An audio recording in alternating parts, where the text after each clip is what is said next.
who is now on SNL. I don't know if you know who he is or not. Oh, Incredible. He used to produce Adam's show. And I said, this guy's going to do something special. Now he's on SNL. Vinny, talent. I see you, the way you communicated. Very, very talented. Very capable, very talented. And I've expressed this before on the show before. But I want to know a little bit more about how you became who you are today. And then we'll cover a lot of different topics. So go to high school. 14 years old. Who was Nick Fuentes?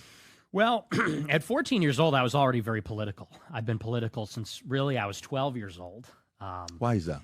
Well, I just started to develop an interest in politics. There were a lot of political conversations happening due to the rise of Obama, actually, in 2008, 2012.